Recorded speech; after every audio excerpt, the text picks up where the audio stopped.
Thank you for having me. And the tourism industry in Nigeria is, over the years, underestimated as to what does it contribute to the GDP. Again, you have to look at the structure, the scope of the tourism industry. What are those subsectors? And the tourism industry, based on the United Nations Statistical Commission, how to calculate tourism contribution to an economy. It starts from transportation. It starts from the issue of job employment. Then you look at the adverse effect. What does it do to the economy? But in Nigeria, you have the hospitality, you have the aviation, you have the tourism grant handlers, which are the tour operators, the travel agents, and the memorabilia industry. These are the various subsectors that engage the community, where you find jobs and where revenue are also earned. When you sell a hotel room, the owner of the investment makes money. The government also makes money because every activities within a hotel, you charge VAT, of which the states and the federal government benefit from.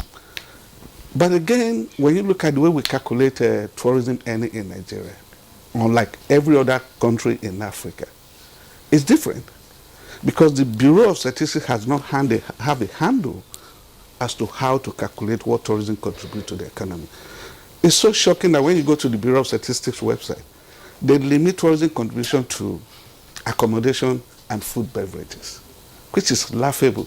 And when you look at that alone, it's mere a very infinitesimal figure. So when you come to the budget and planning, for instance, and we're showing this is what tourism contributes to the economy, and somebody wants to allocate resources into various subsectors of the economy, tourism will fall far, far below. But I can tell you, after agriculture, the next largest employer of labor is the travel and tourism industry. In Abuja alone, you have more hotel workers than the federal civil servant. You have more food and beverages related activities that are more than the entire banking sector. We contribute more money to the economy than all these big tech companies put together. Let me shock you. The travel and tourism industry in Nigeria is responsible for 45% purchase of agricultural produce.